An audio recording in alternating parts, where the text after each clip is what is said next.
Welcome again to my channel, challenging the Christians on biblical views to where the New Testament scriptures are proven wrong, as well as being debunked. As a conservative Jew, I see it as imperative to show Christians that the New Testament cannot be trusted. And Matthew 5:21 is one of those verses. Jesus said, "You have heard, but I say unto you." Let's think about that. Now, Christians try to defend Matthew 5:21 by saying that Jesus was trying to correct the traditions of the time. Well, this is not a good argument. Traditions are not to be changed. Trying to correct the traditions is like saying your mother and your father tells you specifically what to do for your chores, but you don't want to do it. You don't want to take out the trash. You don't want to clean your room. You decided to argue. This is disrespectful to your parents. You see, when you undermine the authority, it's called disrespect. Disrespecting your elders. Jesus didn't have any respect for authority figures. This is very alarming. So, Jesus said, "You have heard, but I say unto you." Let's just put a pin right here and explore this phrase and inform you that this is the danger of listening to me attitude. This is a sign of arrogance on Jesus' end. On his end. Arrogance. It shows his closed-mindedness and prevents personal development.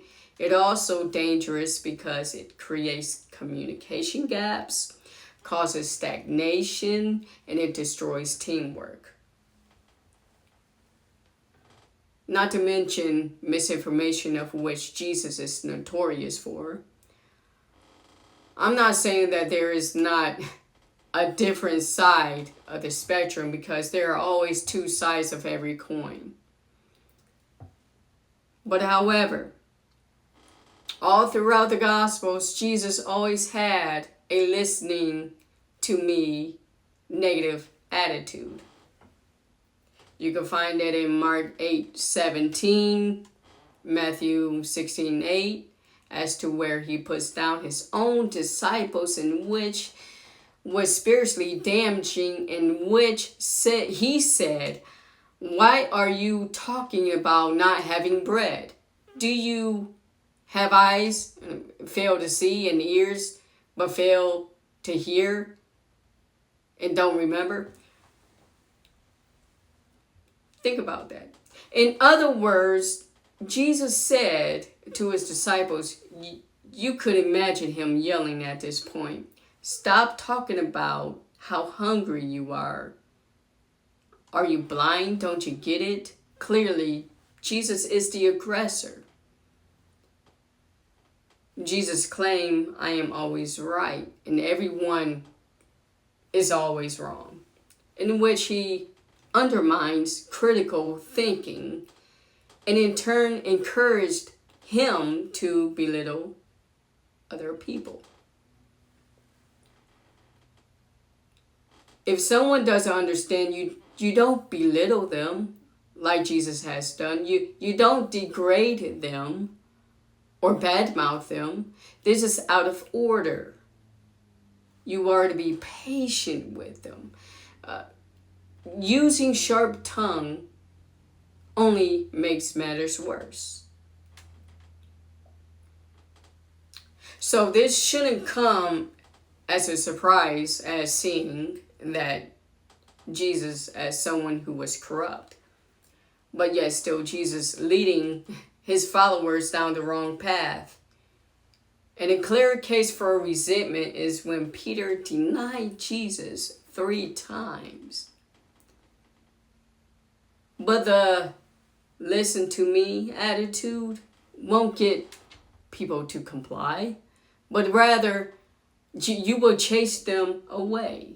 One good example, hypothetically speaking,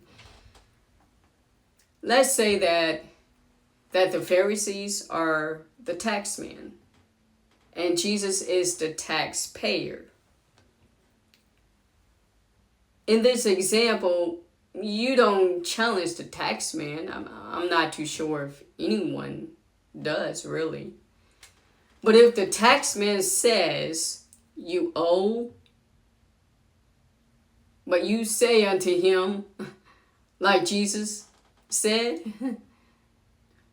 you know, I mean, that's your justification of breaking the law based on your feelings. And we always know that feelings are not always truthful in life.